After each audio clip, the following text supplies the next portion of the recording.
Hello, everybody. Welcome to another episode of Point and Click. As always, I am Adam Razak. And I am Jordan C. Johnson.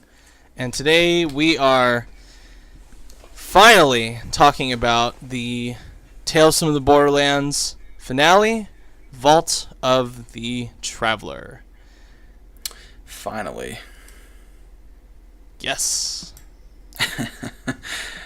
Well, you have talked a lot about your love for this episode, so I'm going to let you start. Okay. I still love this episode. I was very relieved to find that out because when I started playing this, I was almost dreading going into it because the last couple of episodes have just been lowering my opinion on episodes that I thought previously to be really, really good. And considering Vault of the Traveler has been for quite a few years now one of my favorite Telltale episodes, I was very nervous going into it. But I still love it. Of course, not as much as before, but I still love it. I think as far as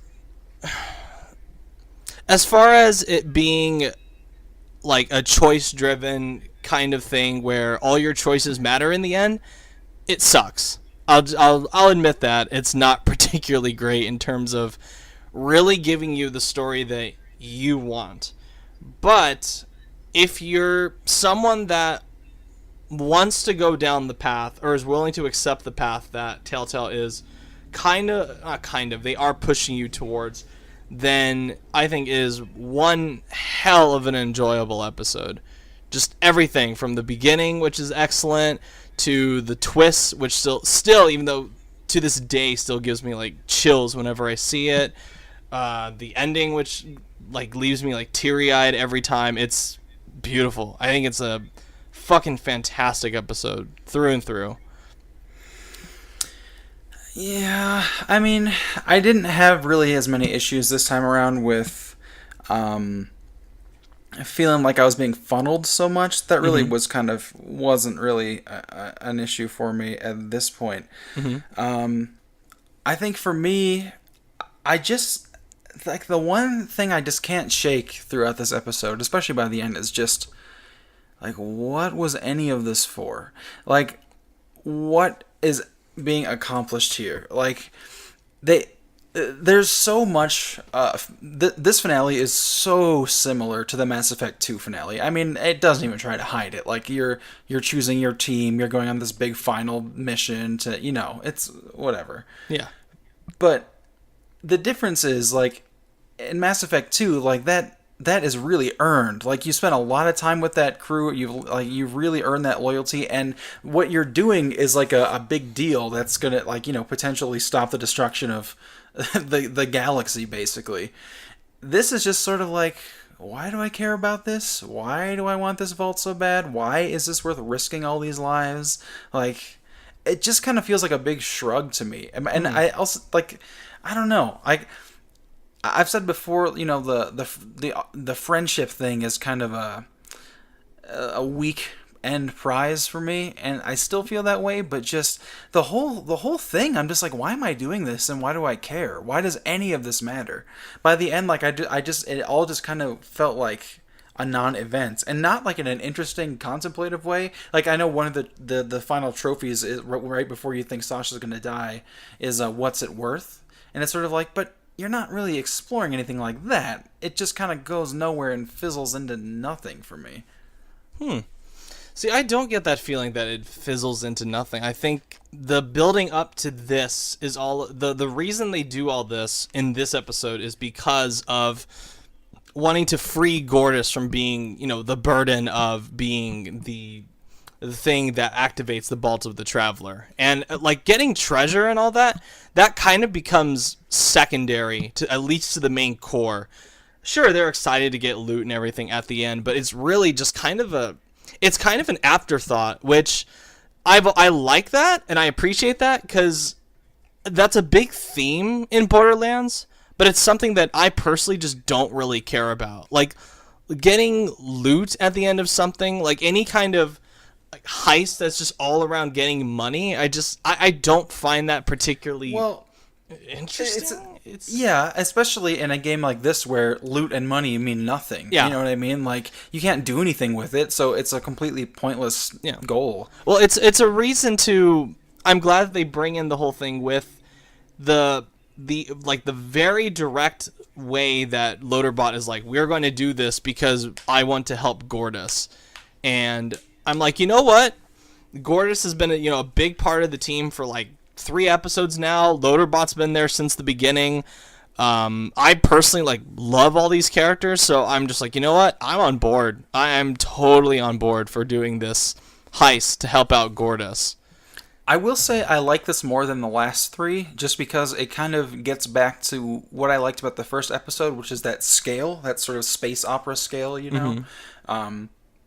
And this you're just all over the place. Your location is changing constantly in this episode. And I enjoyed sort of the adventure aspects of it in like a superficial kind of way. But yeah, I just by the end, like I said, I mean, there's just nothing for me. I don't care about any of these people. I just feel like again, that sort of Guardians of the Galaxy-esque ironic detachment humor is all over this, so like there's not a lot you can take seriously. And which kind of made me actually realize why I like the Gortys character so much. Because at the end of the episode, after the big battle, where Gortys is just Gortys again, and she's just doing the cute Gortys thing, and thanking them for everything. It's funny and it's endearing and it's charming, and I think it works because Gortys is like the one character in this series who is completely just earnest all the way through. Like, it's funny and it's kind of jokey, but she's not like making it a joke. She's like almost oblivious to the fact that she's being funny. You know what I mean? Whereas that's sort of like I think why some people like I think why Drax kind of works in Guardians of the Galaxy as opposed to some of the other characters, because he's oblivious to his own humor. He's not like trying to make it a joke all the time. He just is funny. You know what I mean? Yeah. Whereas like everybody fucking else in this episode is just always making these little comments and jokes and just like pulling me away from the thrust of what's actually happening in the narrative. And that is still a big problem for me. I don't know. In this case, I didn't find it anywhere near as obnoxious as like the last couple of episodes. Like the last couple of episodes, I felt they were just, because it's all this downtime and there's really nothing to kind of like have that sense of escalation as to like these characters reacting to something. They're just doing jokes in the last couple of episodes. I feel like with this, at least when they make snarky comments and stuff like that, it is to the sense that it feels genuine this time around. Like, to me, this is the one that feels more like the spirit of Borderlands, where it's like this kind of snarky sense of humor, but it's not as large as like the last couple ones. I think like for example, the worst scene in this episode for me, for a lot of reasons, which we'll get into, is Sasha's like death scene. What? Oh man. Yes. Oh boy. And the first reason is because this should be like this big dramatic moment where Reese and Fiona are having like this big like breakdown because this character they love is dying. Yeah. And again, like Reese is like making little quips, like he, you know what I mean, where he's just like things where he's like crying and is like, I've seen things where tears bring people back to life. I feel like that's a thing. Like, are you serious? Like, why would any writer think that's like appropriate at this moment? And then, I mean, the worst part even than that for me is this just a totally manipulative fake scene with a Deus Ex Machina at the end. Which, fuck, I hate that shit. I hate that shit in movies and anything. I hate when they do stuff like that, where they just they very blatantly try to manipulate your emotions and they just like pull the rug out from under you, like, oh, never mind, it's not real. Like, I hate that shit. Like the sense of craft that they bring to it. Like, if there's one thing that I think Telltale is consistently good at throughout like their entire career post Walking Dead, it is death scenes. And even though Sasha doesn't die, I think that is like powerful as hell. I don't think Scooter's death works. I don't think Loaderbot's death works. I don't think any of it works. I think Loaderbot gets me teary-eyed. It's all fake. It's all fake. It's not. I mean, Loaderbot doesn't even die. It's not real.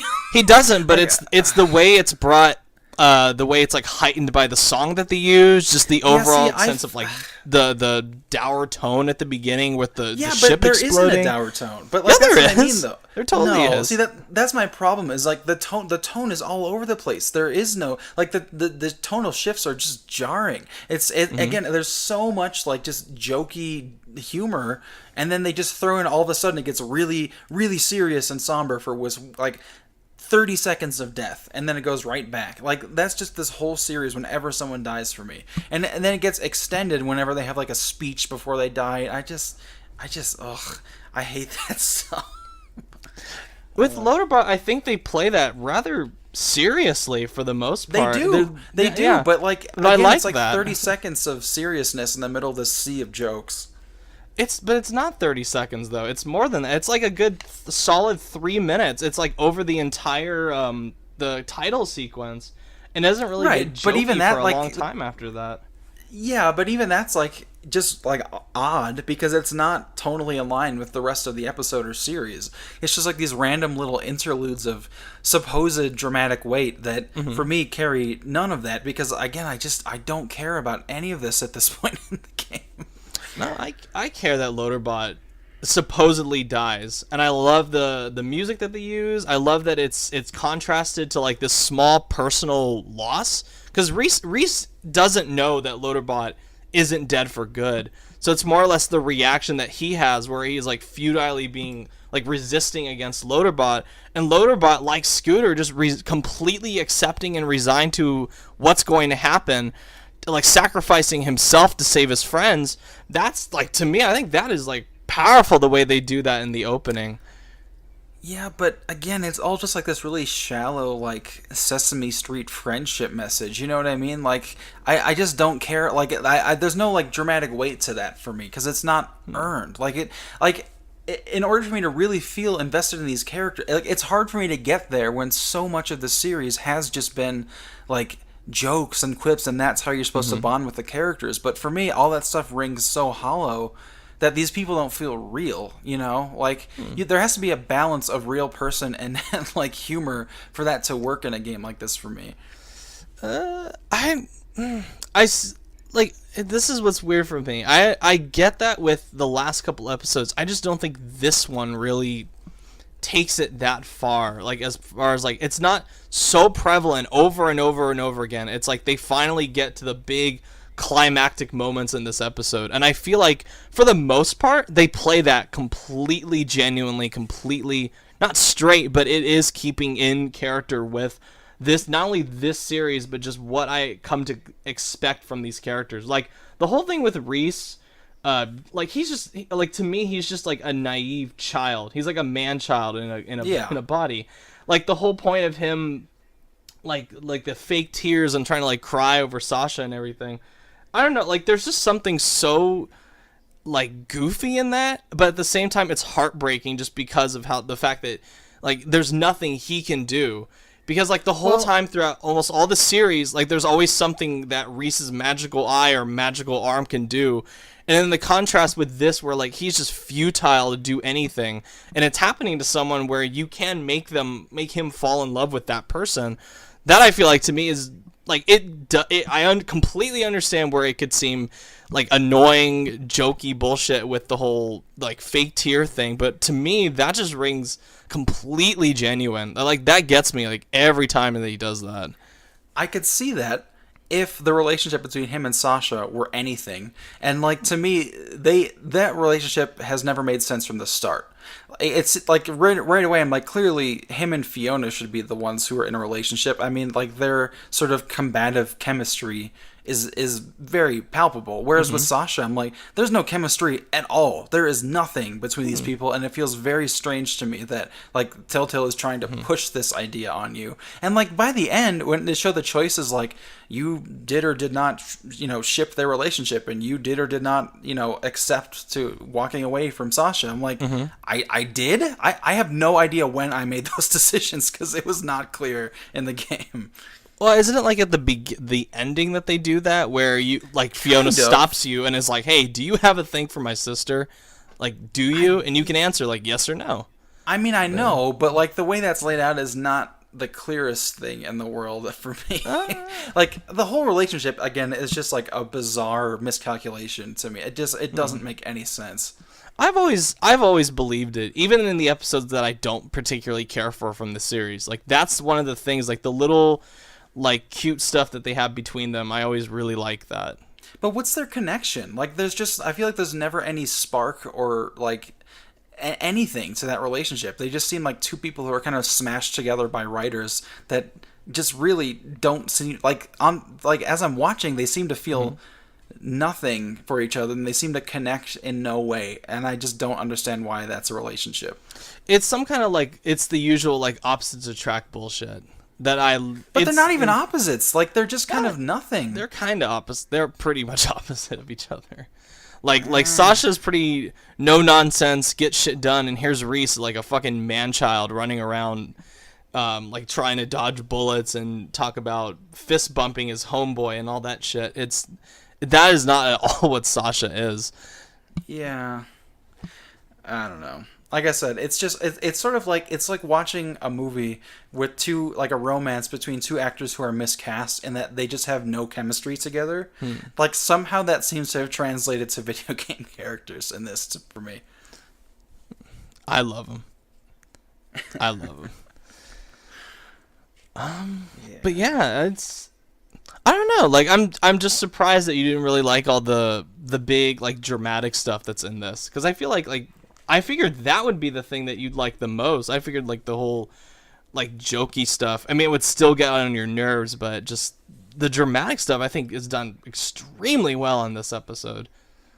I mean, again, like most of it's just jarring. I think it's not like it's not like any of it ever felt moving or honest to me. It's just was just kind of there because that's how you build a story. It felt like I don't know.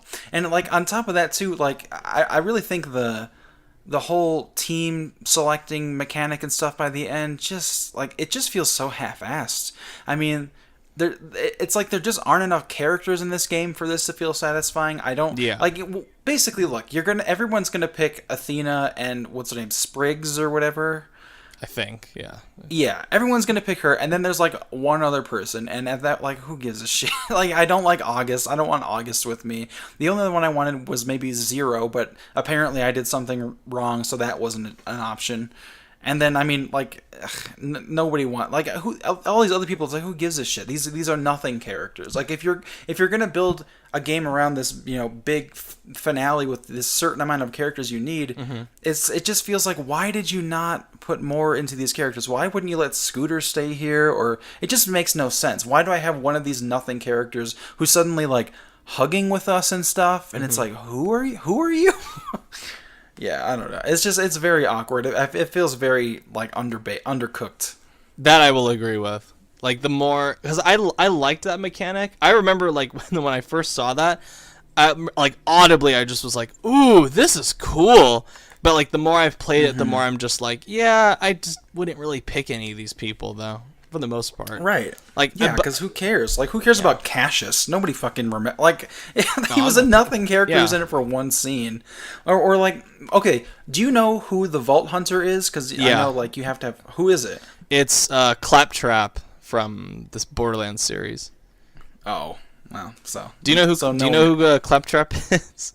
No, so he's no one that's actually in the game. Yeah, he's like the mascot for Borderlands. He's like this prick robot that is just like if you had picked Claptrap, knowing the way you are about the humor in this series, you probably would have shut the thing off.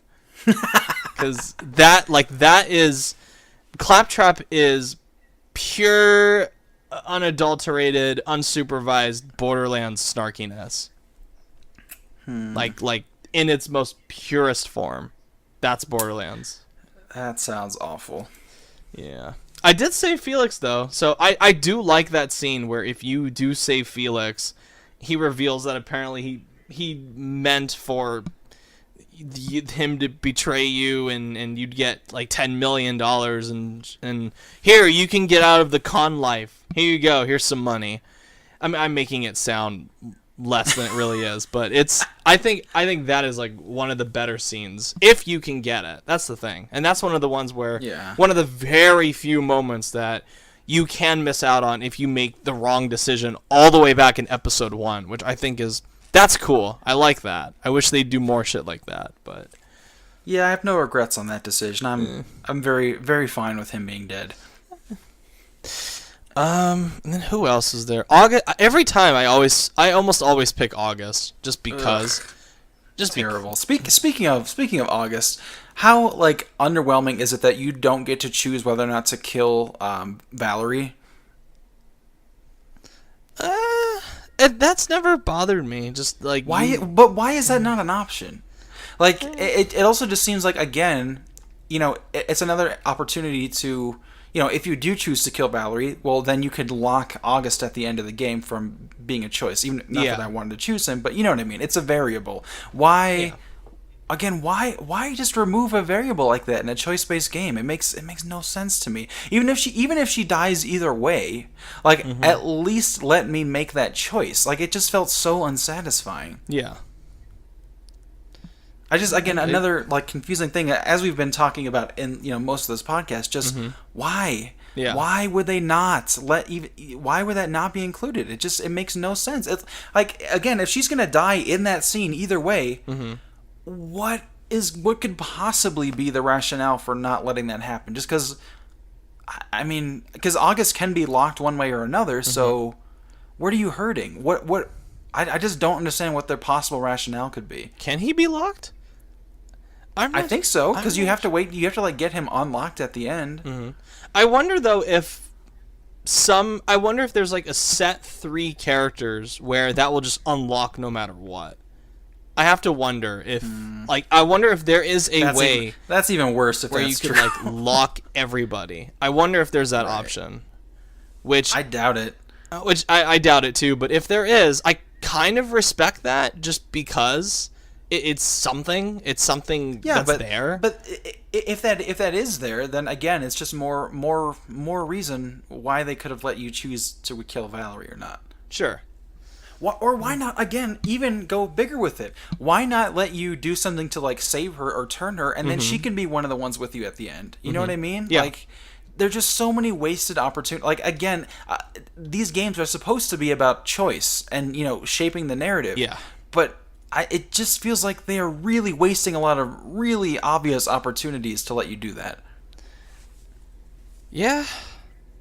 No, I know they're like technical, costs, restraints, whatever. No excuse but at this point. Yeah, it's not an excuse, especially for something like, okay, even if you're not going to allow me to bring her with and she has to die, there's no excuse not to put that scene in where I can choose to shoot her or not. Yeah, like it was the scene logically was building to that, and then it just didn't.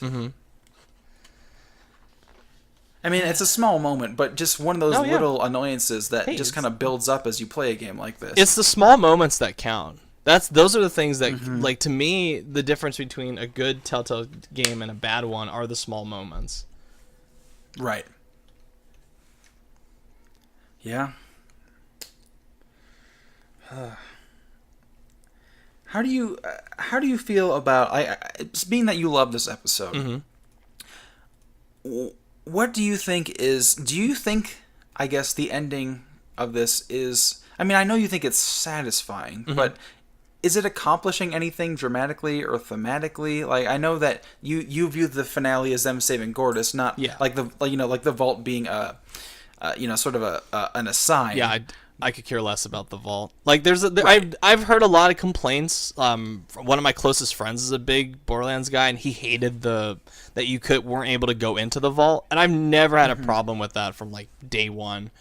As far as, is this accomplishing anything like really thematic or anything? Not really. And I'll be the first to admit that. It's a very I'd go so far as to say, like, even it's a very I don't want to say superficial, because I don't think it's superficial. It's a very, for me, just a very, what is the right word?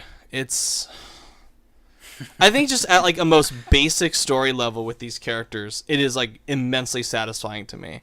As far as being this big finale to like where all your choices matter or anything, no, absolutely not.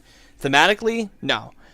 But character wise, with these guys, like these fucking like oddballs and idiots in this group, yeah, totally. I think it is. Like it's to me, it's just like a fun adventure that you get to go on. Yeah, and I mean, for me, it's just sort of, much ado about nothing. Sure. Like it's all just, it's a big adventure, but for what? Like, I mean, it just kind of, I just feel like no sense of satisfaction or accomplishment at the end. Like for a game that takes this much time to get to that point, and it's this big epic set piece, I'm just sort of like, why? Why do I care? Why am I doing this? It's so weightless. There's just no weight to any of this for me. Yeah. I really know where to go from there, because I understand where you're coming from. I just like this again. This is the big difference between you and I as far as what we look for in these like the I guess these like I guess you want to put it comedy adventure kind of things. Like I guess in this case I don't really mind the humor in this. I love all the characters. I'm like consistently entertained by them for the most part, but as far as just like looking at it from like a thematic standpoint or anything, I don't know. To me, it's never bothered me as much in this series. It's not like it's nothing like Batman or anything. Like I don't think this finale is anywhere near as bad as the finale to like Batman, because I feel like Batman finale is just a big waste of time and it just leads to nothing. Like I feel like with this episode, there is that mounting escalation, and it's like the final point is that big epic battle with Gortys against the Traveler, which is like the big finale. That's the set piece, and also pointless. Like, I mean, it's just, I don't know. Like, I think it's just kind of like a mess. This whole series is just kind of a mess thematically. I think the whole friendship and working together is such just like a platitude. Like, it's a nothing theme for me. It's like a kid's show theme. And like, something like, again, just, I know I keep comparing this to Mass Effect, but like, if you look at like the Mass Effect games, at least the first two, those games are much bigger and more ambitious and longer and full of side quests and all kinds of stuff. They're huge games. Unlike, I mean, and this is not a small game, but it's a much more contained narrative, obviously. Yeah. Yet somehow in the first two Mass Effect games, thematically, those are much more sort of laser focused, I should say, than this is, even in its much smaller form. This just feels sort of like a garbling of ideas with a really like limp point made to try to tie them together. Whereas like Mass Effect, even when you're off on all these detours, they're all adding to this singular theme about humanity and progress and all this stuff. Like even all this, the detours are eventually leading to the same thematic road. Unlike this, where it's just sort of like all over the place, and at the end it just kind of lands with a thud. Like, you see what I'm saying? Like, it's just sort of like, I think it's very easy to get in a big series like this, whether it's a video game or a big long movie series like Lord of the Rings or a TV show, whatever. I think it can be very easy to sort of get lost in the weeds thematically because you're just doing so much for so long. But I feel like this really just falls victim to that. It just kind of says and does like nothing by the end. It all just kind of lives and dies by I think whether you enjoy being with these characters or not. Yeah. That's kind of all this winds up as in the end, which I don't think is very much, considering how much time you have to put into this. Sure, you got to spend 10 hours with these guys, and you don't like them, it's going to be a living hell. But I don't know, like even if it's not focusing on like like the progression of humanity being among other races and stuff like that, I think it's just I think it's fun. It's like I hate to Sure. use that because I don't like it when people say that with like No, that's Marvel totally or fair. something.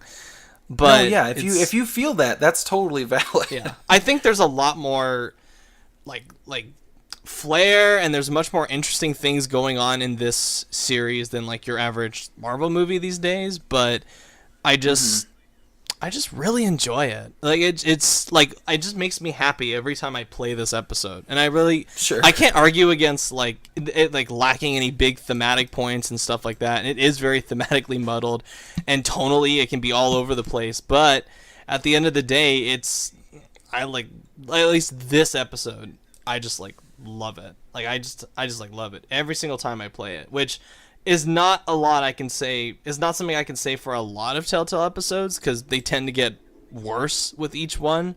But this is one of the ones that, because it's not really going for any like big thing, it's just this big. It's like a big, goofy, simple, like heist finale kind of thing. It just works every time. It's the same thing every single time, but I think it's a good thing every single time.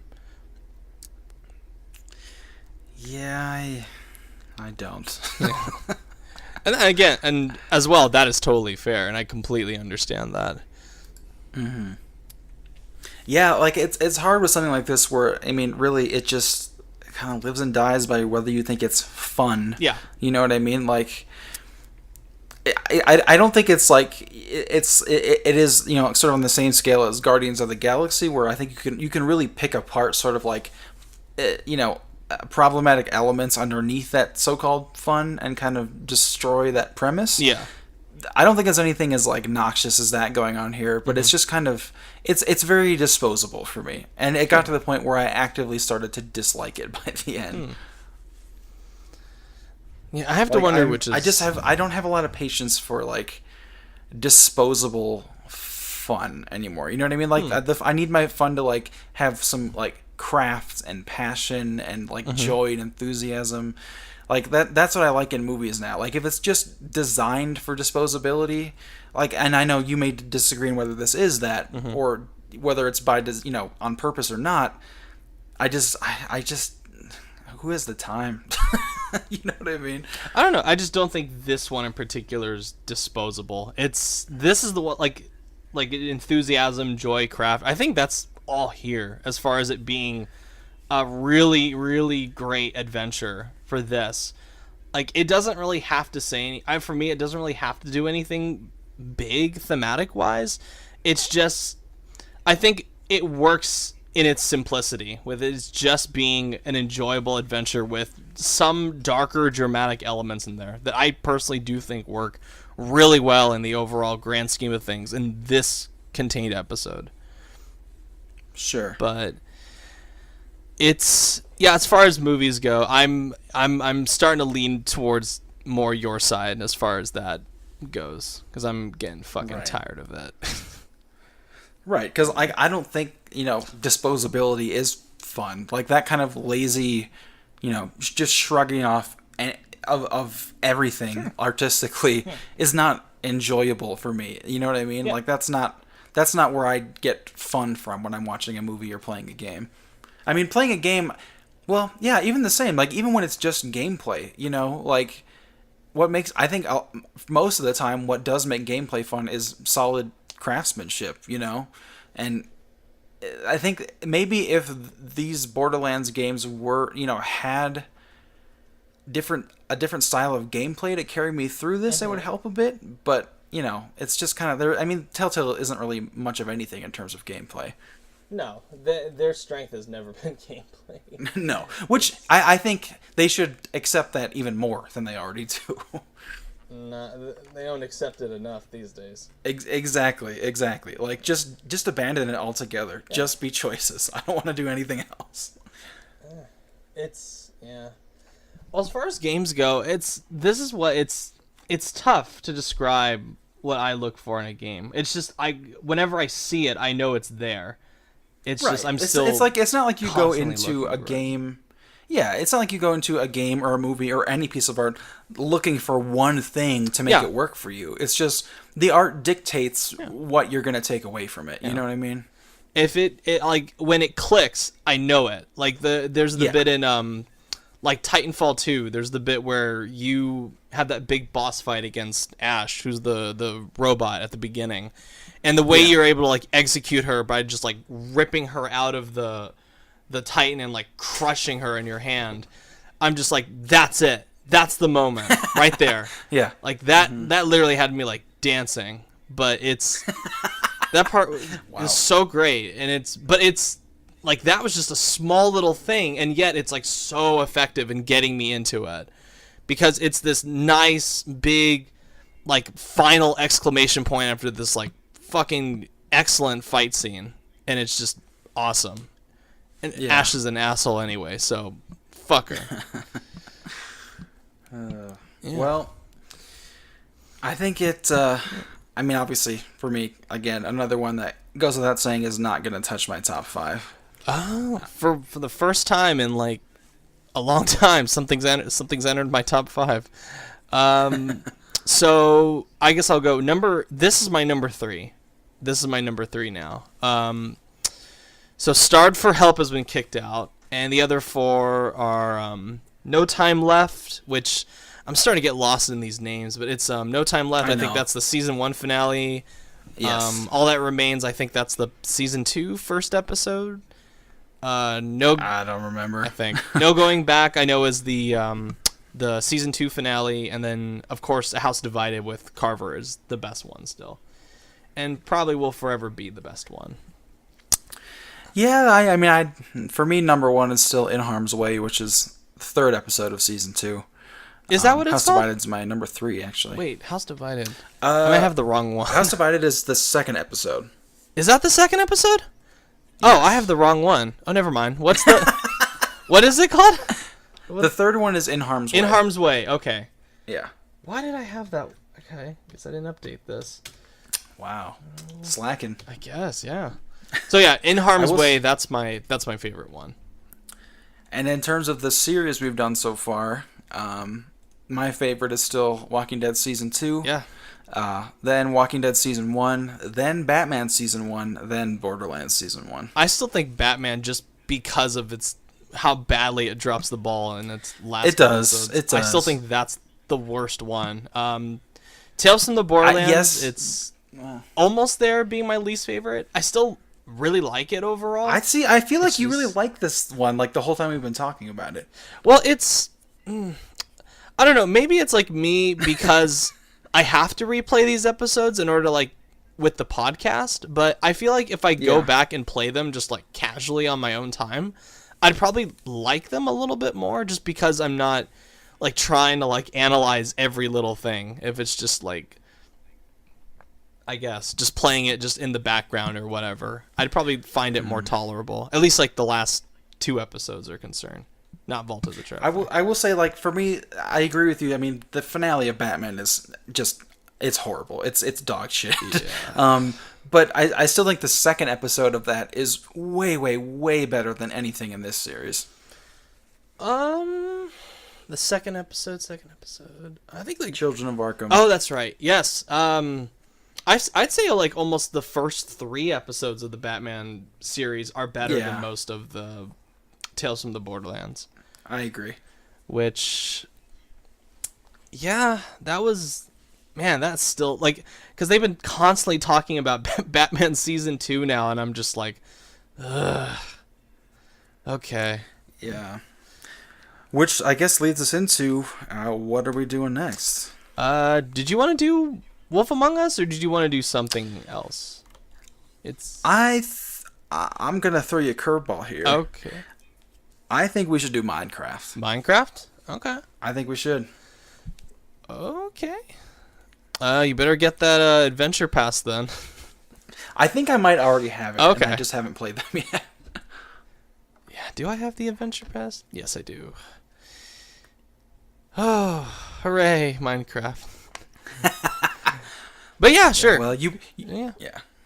Yeah, We'll see. I don't remember a lot of Minecraft. The only ones I really remember are the first episode and then the one with the Minecraft community guest stars. Those are like the only 2 that I really remember. To be honest, I'm actually kind of looking forward to replaying this one. I'm excited to see how this goes. Yeah, I hope my opinion on it rises more than the last time, because the last time I went through some of these episodes, I was like, oh boy. Oh. Yeah. But so yeah, next time Minecraft story mode episode 1. All So right. I'll have to play that. I'm finally able to get to touch that. Yeah. All right. Well, see you next time. Yep. Bye.